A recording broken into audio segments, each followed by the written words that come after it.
trouxe grandes contribuições para a minha formação. Trazendo um pouco sobre o ensino de física, a gente sabe que há diversas problemáticas relacionadas ao ensino, e uma delas é justamente o fato de que muitas vezes os nossos alunos conseguem até resolver os problemas de forma matemática, solucionando as equações, mas muitas vezes, quando se perguntamos o que há de física naquela situação, a gente vê que há um pouco embasamento teórico naquela situação. Dessa forma, eu trouxe aqui alguns autores que podem dialogar com isso. O Moreira ele vai trazer que no ensino de física é importante abordar problemas cotidianos e que, apesar do formalismo matemático ele ser de grande importância, ele por si só não será o caminho suficiente para o ensino. Já o Mendonça ele vai dizer que é necessário estudar física além dos problemas mecânicos. Dessa forma, né, a gente traz a importância de trabalhar um pouco com problemas complexos, relacionar o ensino de física ao nosso cotidiano.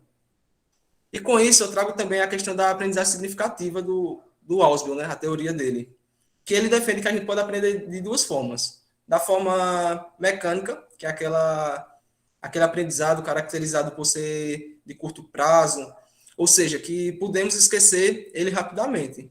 E já a aprendizagem significativa, o Ausubel ele vai defender que é o tipo de aprendizado caracterizado por ser uma aprendizagem mais duradoura, porque a gente consegue relacionar a conceitos subsunsores, que são os conhecimentos prévios que o aprendiz já tinha.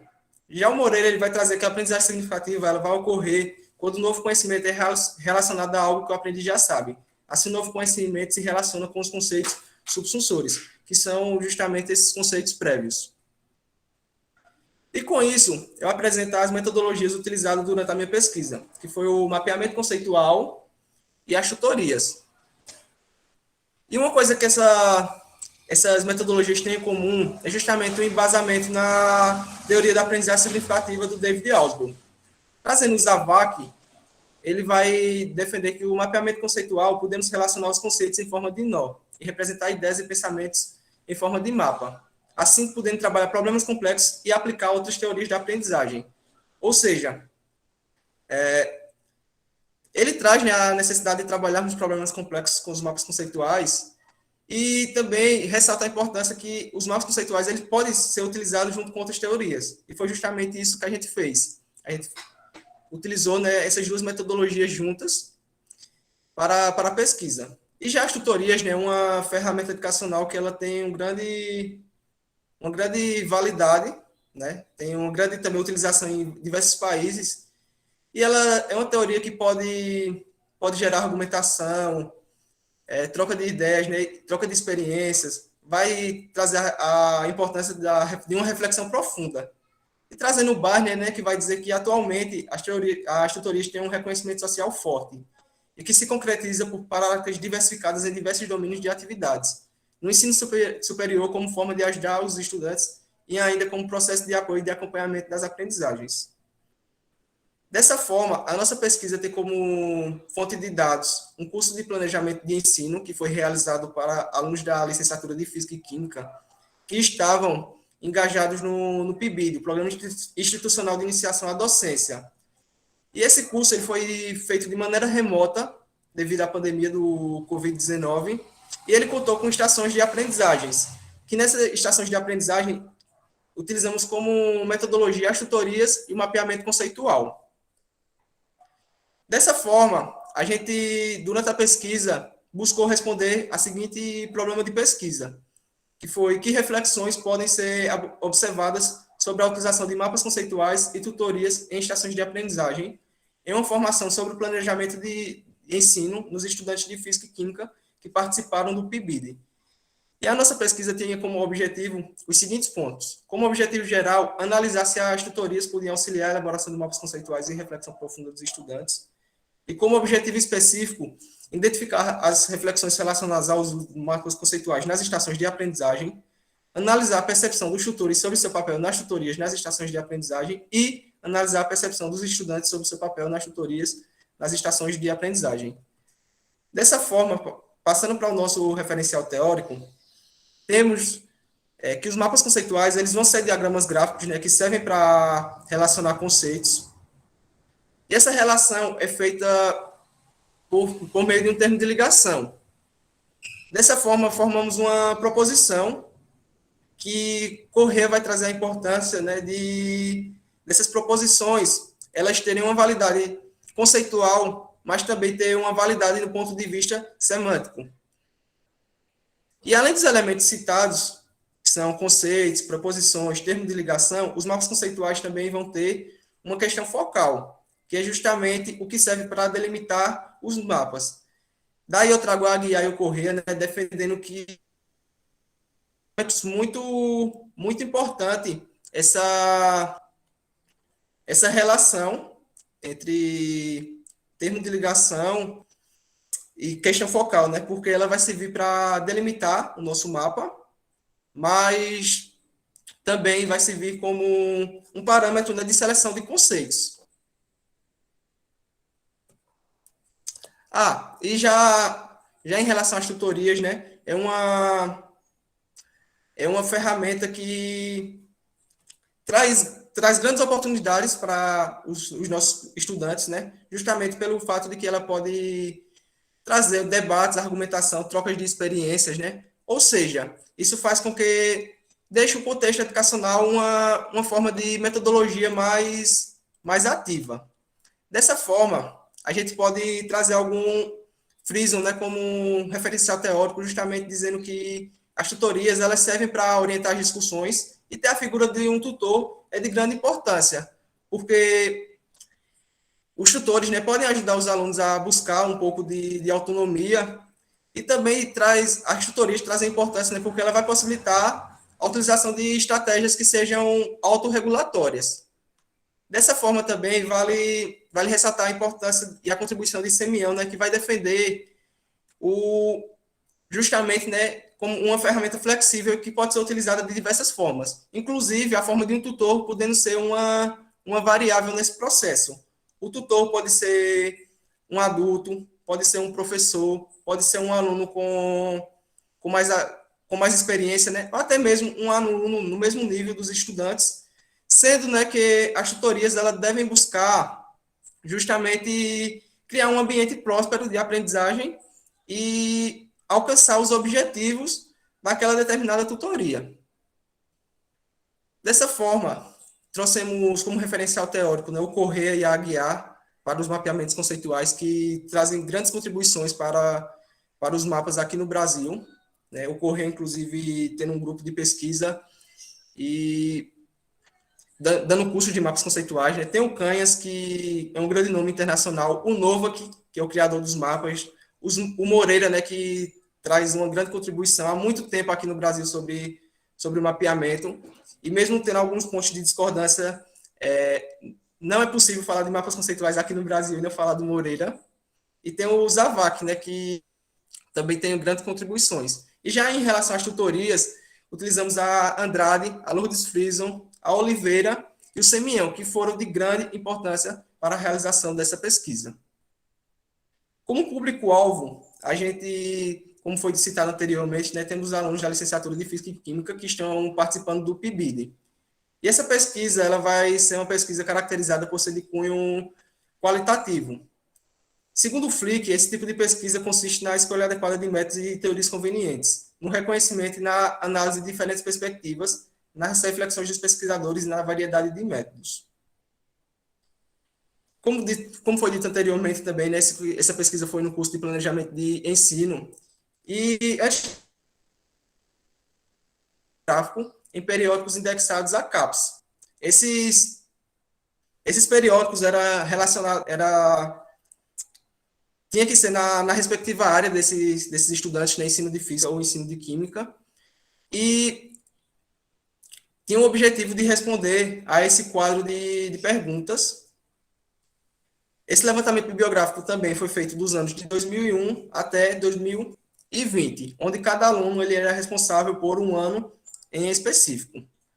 Dessa forma, o nosso curso de planejamento ele foi dividido em 4 eixos temáticos que foi proposto por Lopes e Silva, que são eles conhecimento, objetivos de aprendizagem, estratégia de aprendizagem ativa e avaliação. E cada eixo temático ele era dividido em 2 estações de aprendizagem.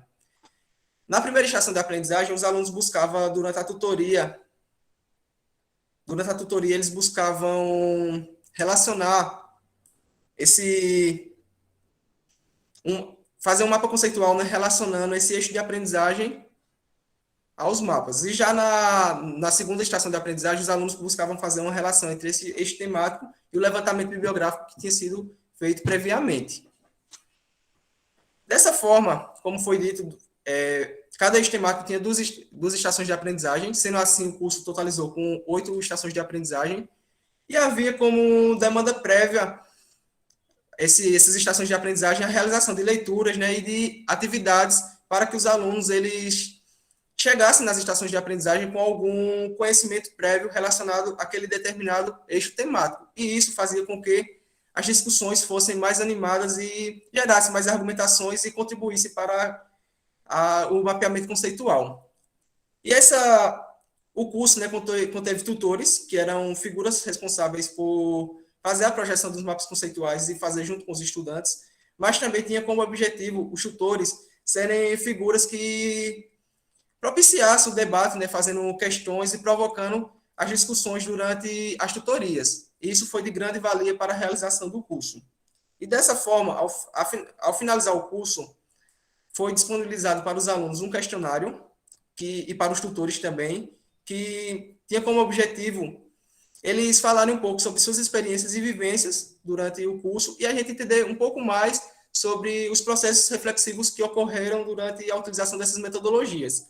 Dessa forma, o questionário foi feito em uma escala de aceitação, mas também foi feito em questões abertas para deixar um pouco livre eles falarem sobre as experiências. E assim fizemos a análise do questionário separadamente dos alunos e dos tutores, e depois foi que relacionamos sobre como foi esse processo. Também buscamos fazer a categorização de dados. Essa categorização foi dividida em 3 categorias, que foi mapas conceituais, tutorias e mapas conceituais nas tutorias.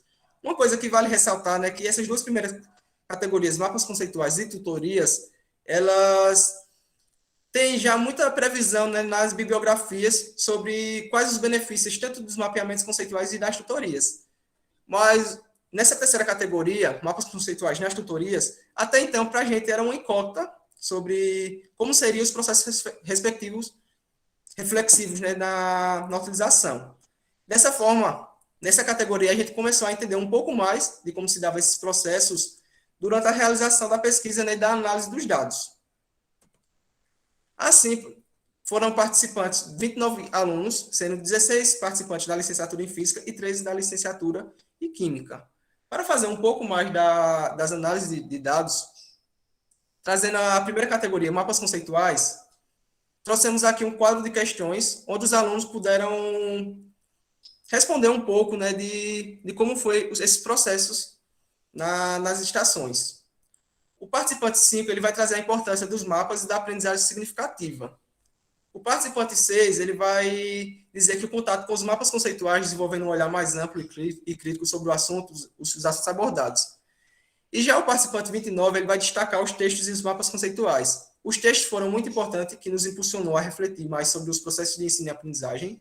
Eles foram de suma importância, pois na construção dos mapas conceituais, cada PIBidiano foi destacando conceitos importantes sobre os textos e assim podendo questionar uns aos outros, criar debates e escolher quais são mais importantes e construir nosso mapa.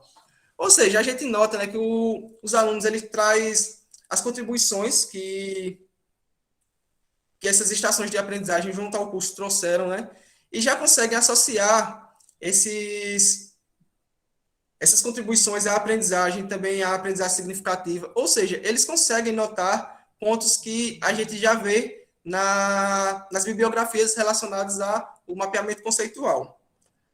Passando para a categoria 2, tutoria, ainda na questão 9, os alunos vão trazer que as trocas de experiências nas tutorias foram o que mais me chamaram a atenção, pois a troca mútua de informação e conhecimento fazem com que a aprendizagem seja mais significativa. O participante 3 vai trazer que o mais importante foi poder discutir as ideias com os colegas, tendo sempre o tutor para tirar as dúvidas e mediar tudo, trabalhar em equipe e perceber seus equívocos e onde pode melhorar. E o participante 25 vai trazer que o processo com a tutoria incentivou o pensamento crítico e o trabalho em equipe. Incentivou os alunos a pensarem em argumentos quando havia alguma discordância, não apenas discordar por discordar.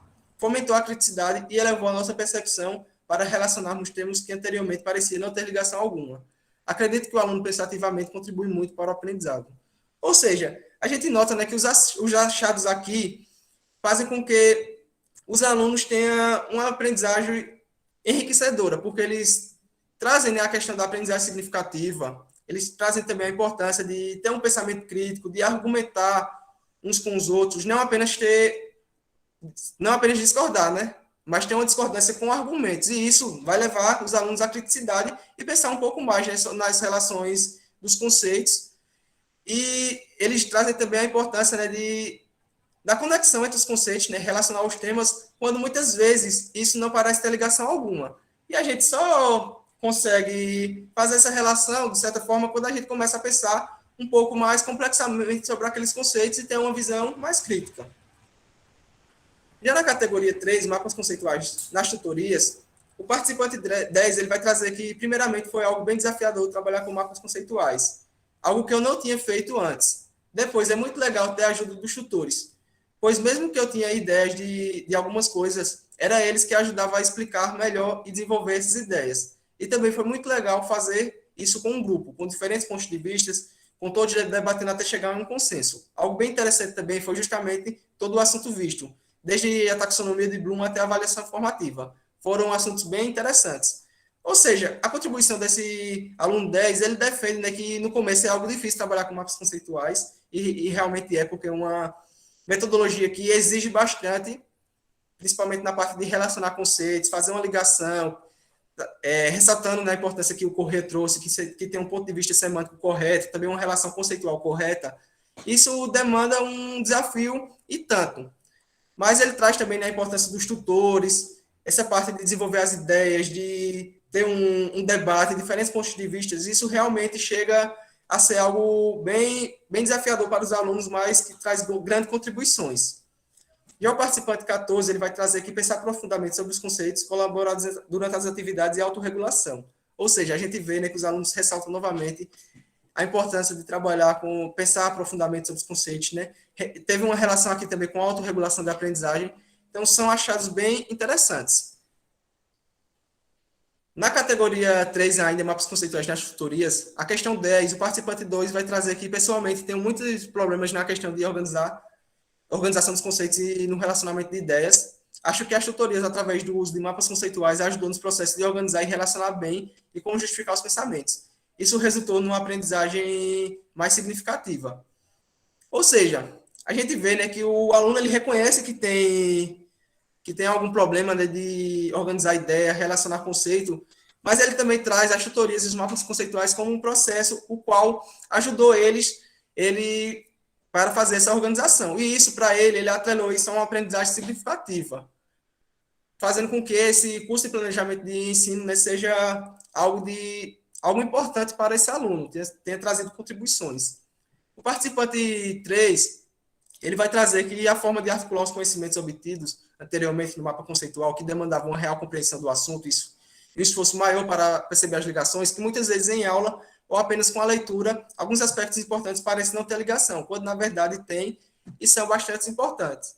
Ou seja, isso mostra que muitas vezes, né, os alunos, durante as aulas ou leituras, eles não fazem uma relação entre esses conceitos. E como o participante 3 ele traz, muitas vezes os conceitos eles se relacionam e são relações que são bem importantes. E os mapeamentos conceituais, junto com as tutorias, fazem com que os alunos eles discutam um pouco, né, e possam chegar a um processo reflexivo que que seja algo significativo para os alunos e eles consigam trazer essas relações.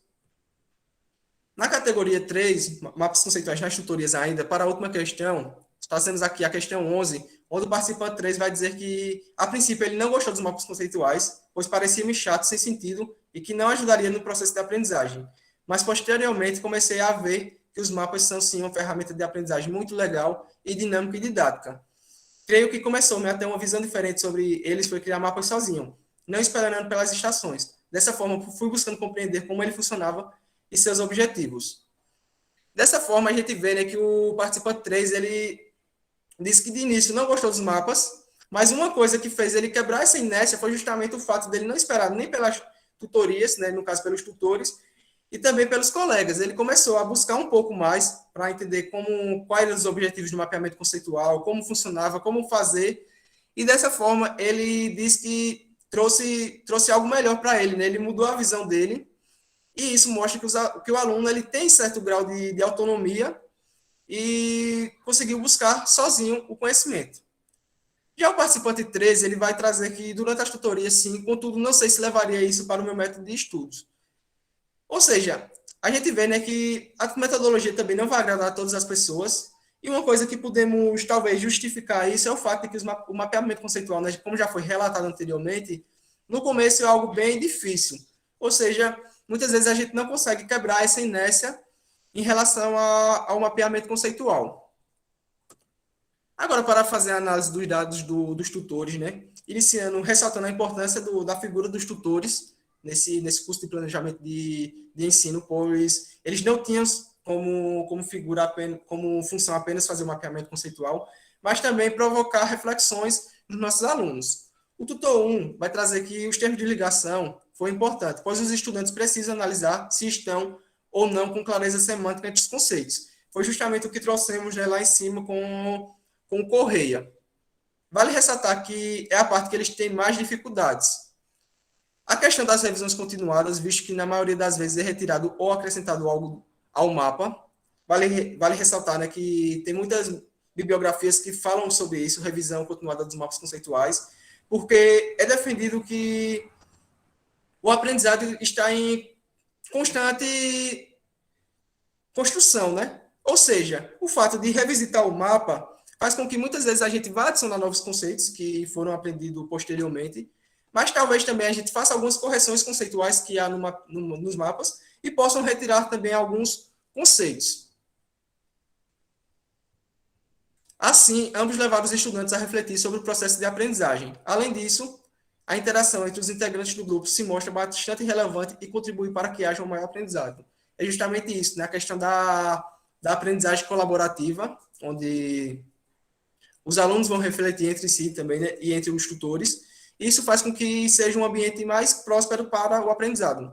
Já o tutor 2, ele vai trazer o fato da construção do mapa ter sido em conjunto, fez com que o diálogo entre eles fosse essencial. E cada vez que uma colocação gerava dúvida, potencializava ainda mais a metacognição para quem refutava o que foi dito, para quem defendia o que propôs e para quem propunha uma nova relação, um novo termo de ligação. Ou seja, a construção de mapas colaborativos junto com as tutorias, né? Isso vai trazer processos reflexivos que são bastante importantes, pelo fato de que vai haver discordâncias, alunos vão trazer argumentações, vai ter refutações também, né, da relação entre os conceitos, e isso se mostra de grande importância para o ensino. Já a colaboração, o tutor 3 vai trazer a questão da colaboração e a reflexão. E o tutor 4 vai trazer o estudo prévio do conteúdo. Ou seja, a colocação, né, também do tutor 4 sobre o estudo prévio também vale ressaltar que é de grande importância, tendo em vista que os nossos alunos eles já chegavam com alguma leitura sobre aquele eixo temático. Isso fazia com que fomentasse ainda mais as discussões durante a realização das tutorias. Então, isso é de imensa importância. E para finalizarmos a análise dos dados, na categoria 3, mapas conceituais nas tutorias, o tutor 1 vai trazer a importância, dizer que foi uma experiência maravilhosa, a construção dos mapas em si, gerando discussões, reflexões, as trocas de ideias e aprendizagem. E o tutor 2, ele vai trazer que seu monitor, utilizando mapas conceituais, propiciou uma aprendizagem no sentido de escutar mais, não dar resposta de primeira, propiciando mais momento de reflexão, e incentivar a autonomia dos estudantes. Foi uma experiência bastante enriquecedora. Vale ressaltar, né, a importância realmente do que o tutor 2 trouxe, o fato de não dar resposta de primeira. Muitas vezes, a gente, na frente da sala de aula, né, a gente faz uma pergunta e gera aquele silêncio, que muitas vezes, para a gente, é constrangedor. Mas é de grande valia o que o tutor 2 trouxe, dizendo que esse momento de reflexão é de grande importância. Mesmo sendo aquele silêncio constrangedor, a gente tem que esperar um pouco, porque quando a gente dá a resposta de primeira, a gente quebrou aquele momento de reflexão. E isso também foi de grande importância para o curso de planejamento, fazer com que os alunos neles pensassem bastante, né, que realmente tivesse aquela reflexão profunda. E o tutor 4, ele vai dizer que sim, pois estimulou a reflexão com relação aos conteúdos abordados.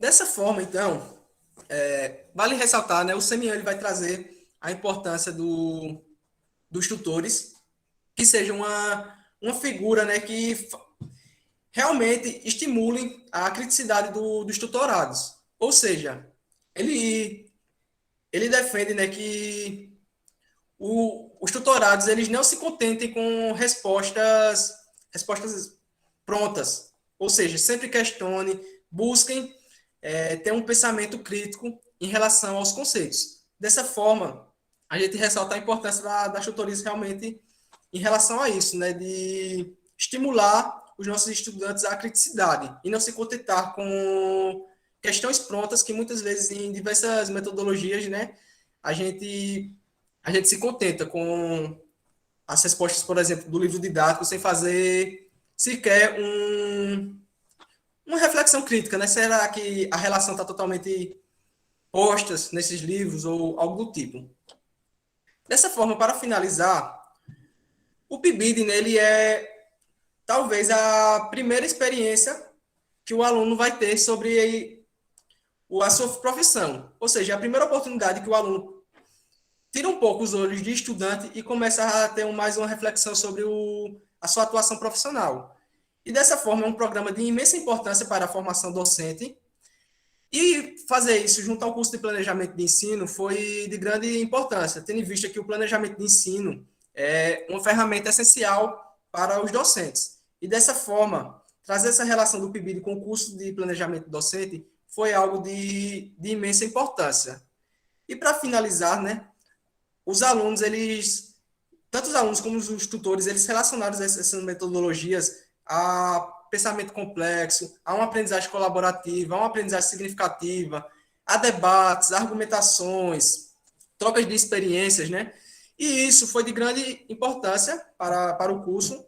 E também vale ressaltar, né, que essas contribuições que os alunos trouxeram e notaram ao seu aprendizado durante o curso de planejamento de ensino, isso já estavam previstos nas, nas bibliografias, né? Tanto relacionadas ao mapeamento conceitual, como as tutorias, né? Como, por exemplo, trouxe Correia, trouxe a Lourdes Frison, a Andrade, o Moreira, né? E tantos outros. Então, dessa forma, a gente nota que o curso de planejamento de ensino teve seu objetivo concluído, né? Tendo em vista que os alunos conseguiram atrelar isso a uma aprendizagem significativa e que isso foi de grande importância para a sua formação. Então é isso. Aqui estão as referências e eu gostaria de agradecer a todos por participar desse momento. Tenho esperado. Muito bom. Robson, você conseguiu fazer a apresentação, quase comendo as palavras aí, né? Quase estava freando o Robson que fala mais devagar, mais devagar. Mas era muita coisa para ler. Tatiana, agora são suas considerações. Primeiro, bom dia a todos. Obrigada pelo convite. Eu fiquei muito feliz de ler esse trabalho do Robson, né? Eu já conhecia um pouquinho desse tema. E aí, eu selecionei alguns comentários, poucos, para fazer. Eu coloquei outras indicações do que eu imagino pode ser alterado, mas é só uma questão de escrita, né? Porque eu pego muito no pé, qualquer trabalho que eu leio, eu pego muito no pé na questão da escrita, então eu sempre estou lá falando, tem repetição, eu acho que devia trocar esse termo por outro, mas são sugestões, certo? Principalmente a questão da repetição, né? É algo que eu tento evitar, mas não é nada que altere a qualidade do seu trabalho. Bom, a minha primeira contribuição, né, apesar de ter gostado muito de ler o trabalho, achei que você conseguiu fazer uma organização bem bacana, né, trazendo as respostas que as pessoas que responderam o formulário deram, e relacionando todas elas, né, fazendo esse apanhado geral, mas quando você está lá na página 14, você dá uma olhada aí, no último parágrafo, você diz assim: outro fator importante é que os mapas devem fluir dos conceitos mais gerais até os mais específicos e profundos. E aí a minha pergunta é, será que eles devem? Eu imagino que eles possam, mas eu não tenho tanta certeza se eles devem. Por quê? Porque se eu quiser fazer uma relação trazendo exemplos do cotidiano, e aí pego esses exemplos e vou trazendo os conceitos que formulam ele, né, que explicam ele. E aí vou relacionando com as grandes áreas da física. E termino mostrando que tudo isso tem a ver com a ciência física, ele não deixa de ser um mapa conceitual, certo? Então, o que é a minha consideração? Que eles podem, e na maioria das vezes, eles vão vir nessa lógica do conceito mais geral para o mais específico, mas isso não é uma regra. Eu posso fazer ele de uma outra maneira, né? Uhum. Como eu também posso fazer de uma outra forma, como Caligares. O mapa de Caligares, ele é totalmente aleatório. Ninguém nem sabe o que é conceito geral ali, porque ela sai puxando para todo lado. Mas é um mapa, certo? Então, não necessariamente ele parte do mais geral para o mais específico. Ele pode. E aí é só trocar essa palavra. Certo. Certo?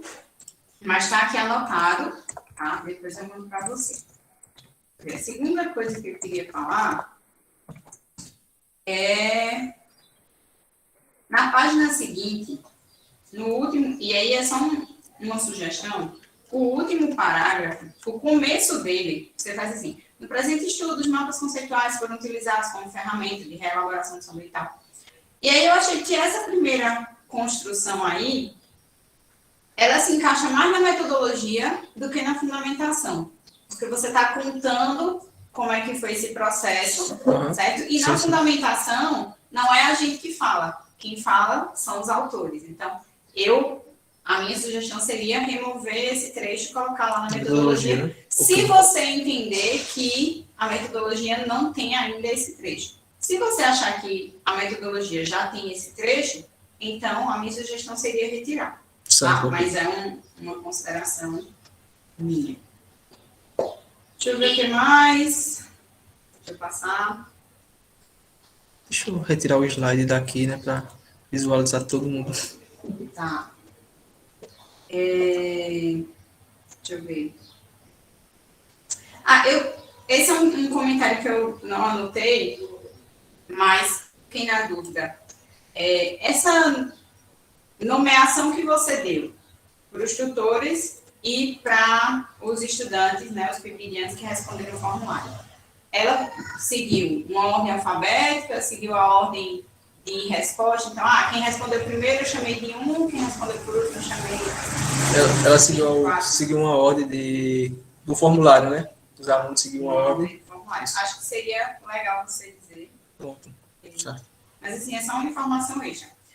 Lembrei qual era a outra coisa que eu queria dizer. Eu já acho a página, mas eu já vou falando. Você coloca as figuras indicando as respostas que foram dadas em relação à escala de Likert, né? Isso. O que é que as pessoas responderam, né? Se concordam, se discordam. E aí a minha dúvida é, você esperava alguma resposta específica para cada assertiva daquela? Porque na sua introdução, você não fala nada sobre as hipóteses que você imagina que vão aparecer. E aí, nesse tópico específico, né, quando você analisa essas proposições, as primeiras, elas são todas concordo totalmente, ou até o neutro. Mas eu acho que na última análise que você faz, a última questão, ela aparece como discordo e discordo totalmente. E aí eu fiquei pensando, será que ele esperava alguma coisa? Ele esperava que essa fosse a resposta? Ou não esperava? Porque se você esperava, você imagina, olha, a gente imagina que vai ter contribuição, então espera-se que responda tal e tal coisa. Eu acho que se você espera alguma coisa, você deveria comentar. Dar mais ênfase, né? Assim, para comparar. Olha, eu esperava que dissessem que discordo. Então, e aí disseram realmente discordo. Eu esperava que dissessem concordo e disseram discordo. E aí isso tem relação? Mas pode ser que você não esperasse nada. Certo? Então, se você não espera, não tem problema nenhum. Tá? E uma última coisa que eu queria comentar é que lá nas suas referências, e aí na sua apresentação, você traz, por exemplo, a referência do Canhas. E eu não consegui encontrar a referência do Canhas. Eu procurei no texto e não consegui encontrar. Eu sei que você leu, porque não tem como falar da mesma coisa que a gente falou, que você falou do Moreira. Não tem como falar de uma conceitual sem falar desses autores. Mas eu não encontrei essa citação na sua fundamentação teórica. Eu não percebi ela ali, certo? Então, dá uma verificada, né, se ela realmente aparece, né, mesmo que com uma citação indireta, e se ela não aparecer e você considera que é importante, então indique qual trecho, né, qual a consideração que você fez que veio, né, baseada no trabalho do Canhas, ou se não teve nenhum trecho que foi baseado no Canhas, então retirar essa referência, né, porque aí não condiz com aquilo que você fez. Tá? De resto, eu gostei muito, eu achei que foi um trabalho bem redondinho. Né? As minhas considerações em relação à sua análise de resultados é só a questão ortográfica que eu falei, né? É um espaço que eu achei que ficou faltando, uma formatação ou outra que eu acho que poderia melhorar, mas eu achei que ele ficou bem redondinho, eu gostei bastante do que eu li, achei que foi muito interessante. E é isso. Obrigado, Tata. Muito bom, obrigada, Tata Ana. Tá, sim, a sala é sua. Bom dia para todo mundo de novo. Obrigada, Kátia, Robson, pelo convite para compor a banca. Vocês estão conseguindo me ouvir bem? É o seguinte, Robson, fecha o seu microfone, que eu vou abrir aqui e vou pôr na televisão para a gente ouvir melhor um pouquinho. Fala, Tássia, para a gente testar aqui. Vamos lá. Vou deixar ele também um pouquinho mais próximo. Pronto, Opa. Essa doeu no meu ouvido. Vamos lá. Então, obrigada pelo convite para compor a banca. Robson, para começar, assim, o seu trabalho tá muito, como a Tataana acabou de falar, ele está muito redondinho. Então, ele demonstra aí um processo de pesquisa mesmo.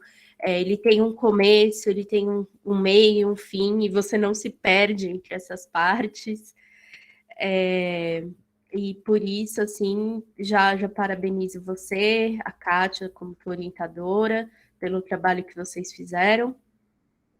E também, assim, o que eu vou colocar aqui são algumas sugestões de alguns detalhes que eu acho que vocês talvez poderiam mudar de lugar, ou alguma coisa que poderia explicar um pouquinho melhor, mas de antemão eu já te digo que o seu trabalho está muito bom. Então, tem alguns detalhezinhos de repetição mesmo de palavras que eu deixei anotado e depois eu passo o arquivo para vocês. Tem alguns parágrafos que às vezes você estava ali falando de mapa conceitual e aí você começa a falar de tutoria, ficou meio estranho, mas ali é uma frase que você coloca conectando as duas coisas e vai dar certo. E aí, assim, a primeira coisa que eu fiquei pensando, e aí vocês podem ver, avaliar, né? Seria se o seu objetivo o teu objetivo você escreveu assim: analisar se as tutorias podem auxiliar a elaboração de mapas conceituais e reflexão profunda dos estudantes. E eu fiquei pensando se não seria analisar como as tutorias podem auxiliar a elaboração de mapas conceituais e a reflexão dos estudantes, porque esse C que você colocou, ele me leva a uma resposta. Ah, vou analisar se as tutorias auxiliam. Sim, elas auxiliam, não, elas não auxiliam. Mas eu acho que você fez bem mais do que isso. Você trouxe aí como os estudantes entenderam o processo dos mapas, da tutoria. Por isso que eu acho que o como ele dá conta de abarcar uma coisa maior. Eu acho que você deu conta do C. E aí, por isso que eu estou dizendo para você ampliar. Mas daí vocês pensem nisso. Em relação... tem uma coisinha de estrutura que você foi montando o seu TCC assim como um texto corrido. E sempre que a gente começa... Depois, quando você for entregar para a biblioteca, eles vão te ajudar com alguma coisa aí de formatação. Mas uma coisa que eu já antecipo é que um capítulo ele precisa sempre começar numa nova página. E o teu capítulo 2 do referencial, ele está logo na sequência da introdução. No referencial, eu achei que você explicou bem a questão dos mapas conceituais, mas eu ainda senti falta de você explicar um pouquinho mais o que é a tutoria.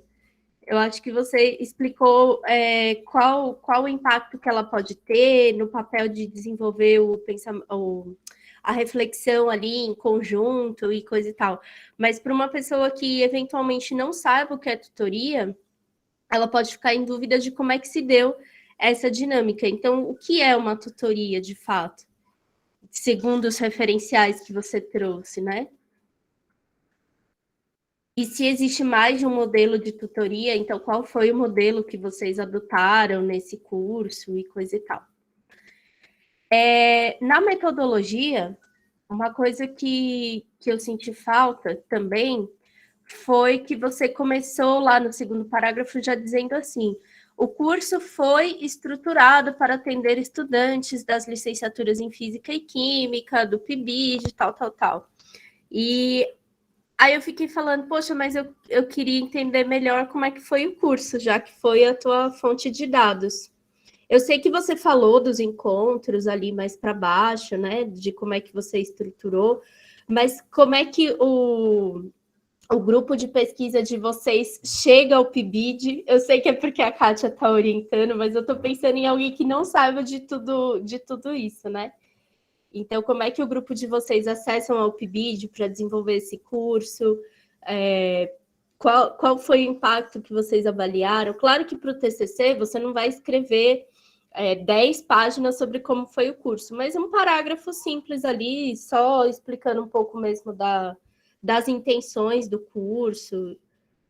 E também ele aconteceu um pouco no momento de formação dos PIBIdianos por conta do ensino remoto, do momento remoto, né? Que eles não podiam ir para a escola, como é que eles estavam se organizando e como esse curso ele vem com essa intenção.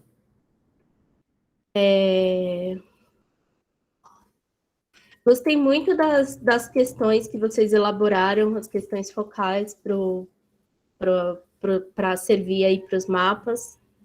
Achei bem interessante. E a dinâmica também deles procurarem artigos. Acho que é uma dinâmica que falta muito na graduação. Que é muito legal ensinar isso num momento de formação de professores, como é o PIBID, porque a gente, às vezes, tem um discurso muito, o professor deve ser um professor reflexivo, e coisa e tal, mas, às vezes, a gente não dá a ferramenta para eles se construírem como professores reflexivos, né? Então, aprender a procurar artigos que se relacionem com práticas docentes, aprender a avaliar esses artigos, porque também não é porque o artigo foi publicado que eu deveria pegar esse artigo e replicar, eu preciso me posicionar criticamente em relação a ele e tudo mais. Então, foi uma ótima sacada isso dos artigos. Gostei do que a Tataana pontuou, de o que você esperava que eles respondessem, especialmente nas questões lá de escala, né?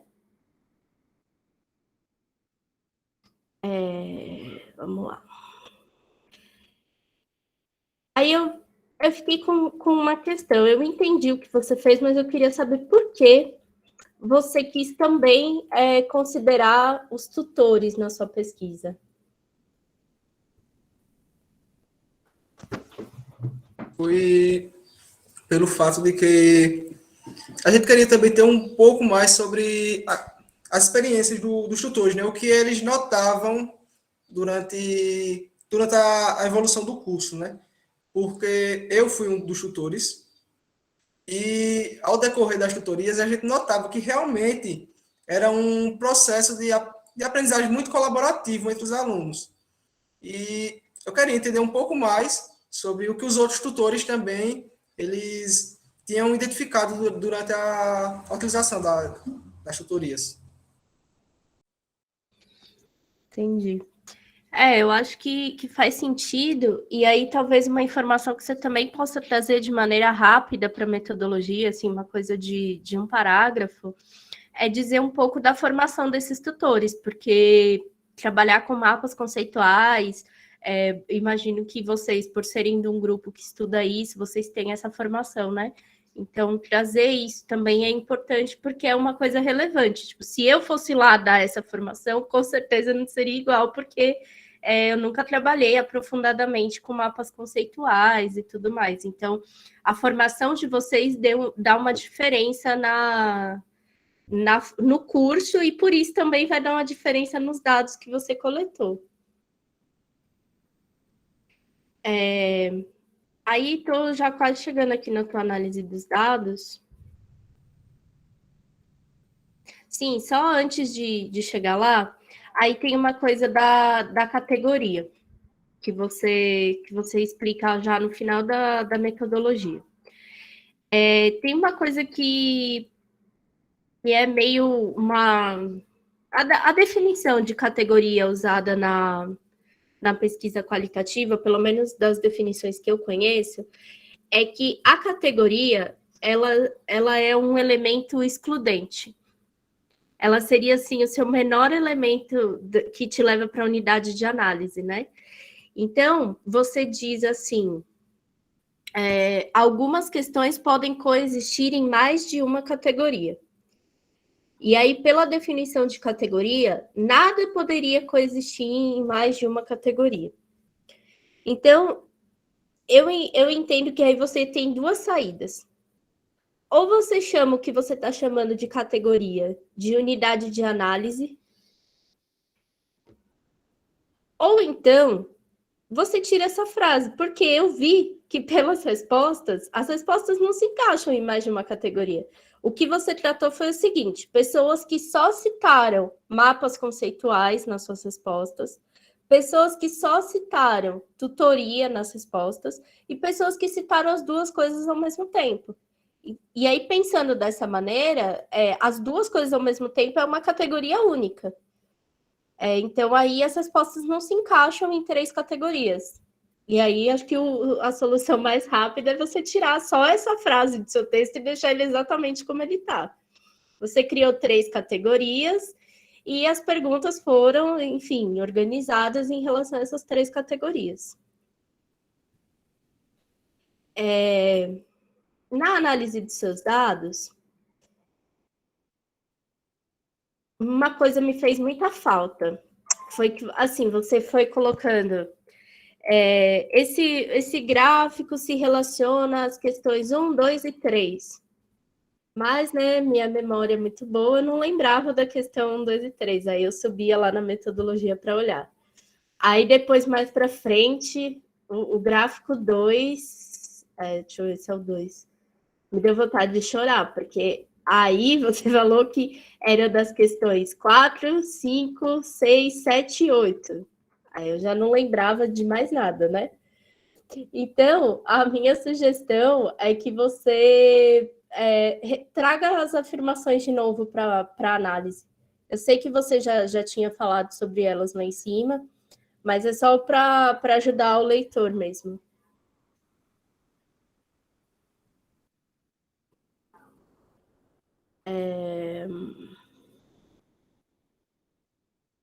Uma coisa que eu achei interessante que você comentou na tua análise dos dados é que que eu acho que valeria até a pena você reforçar isso, foi que você falou que tinha muita interação, por causa do próprio modelo da tutoria que vocês estavam usando, né? E aí eu acho que valeria um comentário, porque no ensino remoto a gente tem vivenciado um eterno silêncio ali dos alunos, né? O silêncio e as câmeras fechadas. Então, até para ressaltar que talvez o modelo de tutoria seja um modelo a ser mais explorado dentro do ensino remoto, desses encontros síncronos, né? Para poder fomentar mais discussões e coisa e tal. Aí teve uma coisa que você fez que foi o seguinte: sempre que você ia trazer um quadro, ou mesmo os gráficos que vocês fizeram, você fazia um comentário sobre o gráfico, e aí, em geral, você coloca o gráfico ou o quadro, e depois você começa a falar de outra coisa. Eu acho que você, na minha visão, mas daí também não é obrigatório, e vocês escolhem, você poderia começar apresentando o quadro que você vai falar, ou o gráfico, coloca e depois tece um comentário sobre ele. É meio que pensando na construção do raciocínio, né? A pessoa vai ler aquilo e aí depois ela vai ler o seu comentário sobre aquilo. Então, por exemplo, chegaram a ter alguns quadros, e principalmente os quadros em que você estava analisando lá as respostas abertas, que aí você colocou o quadro e aí já praticamente encerrava aquele tópico, ou aquele subtópico, e aí fica faltando o seu comentário ali de maneira mais aprofundada, e que às vezes ou você fez antes ou às vezes você não fez. Então é só dar uma olhada. Peraí. É só você dar uma olhada no texto e ver se você consegue só reorganizar, deixar mais o comentário para depois do quadro da tabela ou do gráfico.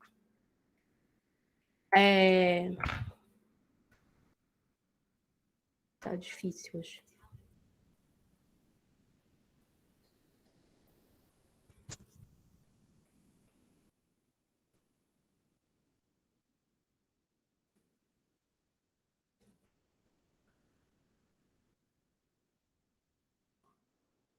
E aí...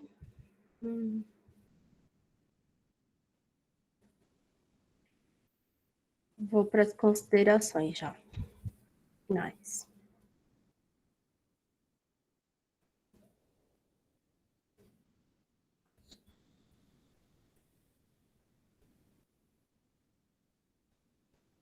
Sim.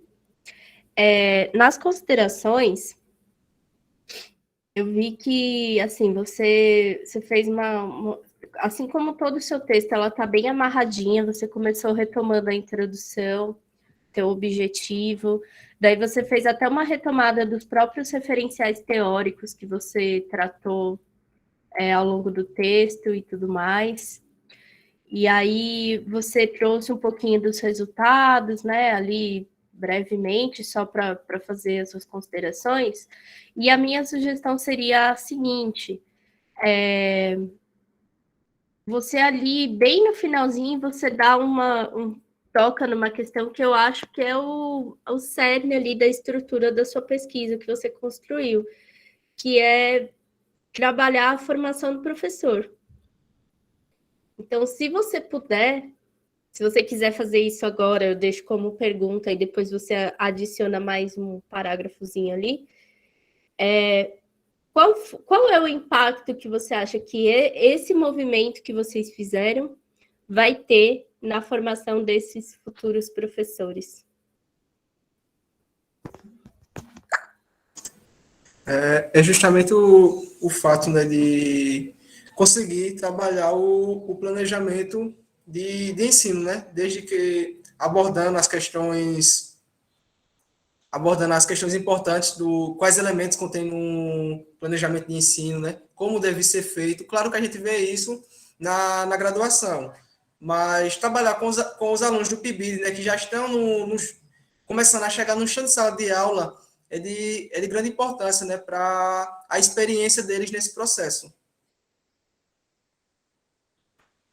E deles trabalharem também isso numa situação mais prática, né? Porque às vezes em sala de aula a gente vê isso dentro das disciplinas, né? E aí mesmo que a gente faça uma simulação de planejamento e tal, não é a mesma coisa de ir lá e desenvolver, ou de pensar sobre um planejamento que já foi feito, como é no caso dos artigos, né? Então, valeria a pena você tocar nisso como uma defesa mesmo desse projeto, até porque eu imagino que ele vai ter continuidade, né? E aí eu acho que é uma coisa que tem um grande potencial aí, que vocês começaram a fazer análise e que eu imagino que deve ter ainda mais material de onde vocês podem tirar as coisas e tudo mais. Então, parabéns. Muito obrigado, professora, pelas contribuições.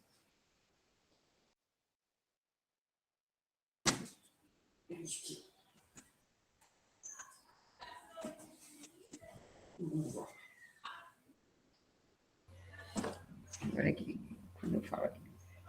Tá, obrigado pelas suas contribuições, né?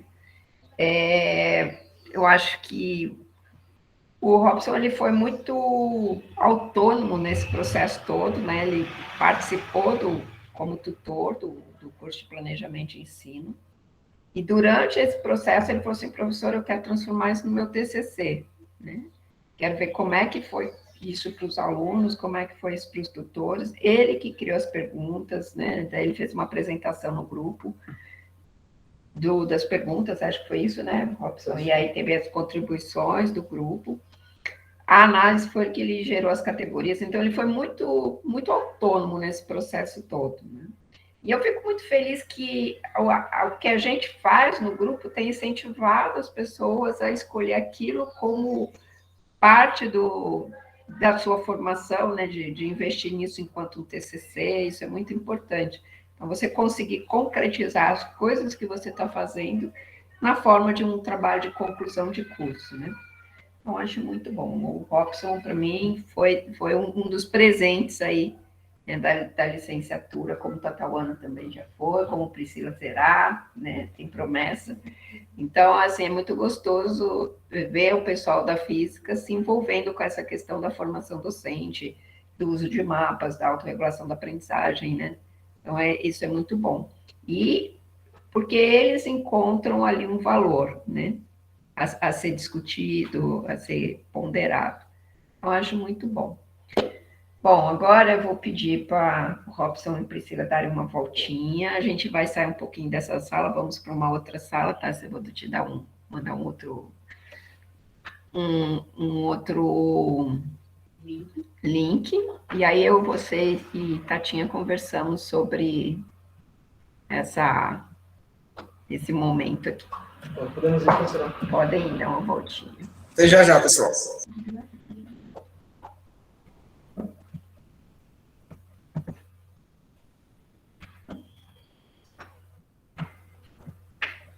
Deixa eu só sair daqui.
Pronto, agora foi ser difícil, só foi achar onde é que estavam escondidas as crianças aqui dentro do condomínio. Mas já está chegando, eles estão voltando.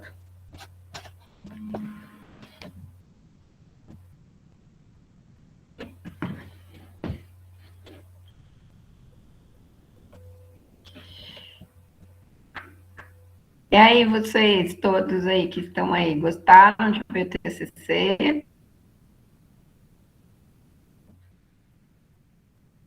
Me digam aí. Vocês estão me ouvindo?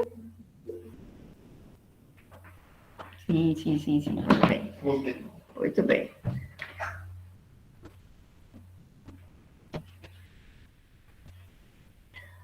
Bom, então vamos lá, Robson. Olha, a banca decidiu e concordou que você está aprovado com nota 10. Tá certo? Leveza. Tá mais leve agora, mais tranquilo. Leveza. Agora é só passar em Moderna 2, né? Precisa disso. O TCC termina, mas a graduação ainda não. Parabéns, Robson. Tá certo? Muito obrigado, pessoal. Queria... Eu coloco... Acho que pegar... Pode falar. Assim. Queria agradecer a todo mundo, né, que está presente. E, em especial, né, meus pais. Também ao pessoal, né, que participou desse curso, né, que topou. Foi muito essencial. Também a minha orientadora, a professora Kátia, que desde sempre, né, me chamou do PIBID para o curso, né, e teve muita paciência comigo. O pessoal do GPEC também, que me ajudou bastante, são muito importantes para mim, para a minha formação em si.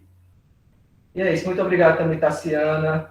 Você foi uma professora que eu nunca vou esquecer. Assim também como Kátia e Tatawana, né, que foram muito importantes. E Tatawana também, que tem me ajudado bastante, né? Agora mesmo, ela foi muito importante para mim, me ajudou muito na seleção, tudo. E é isso. Muito bom, parabéns. Gente, eu vou encerrar aqui. Aliás, eu até deixei gravando aqui enquanto vocês estavam aí. Nem sei as besteiras que vocês falaram, porque ficou tudo gravado agora.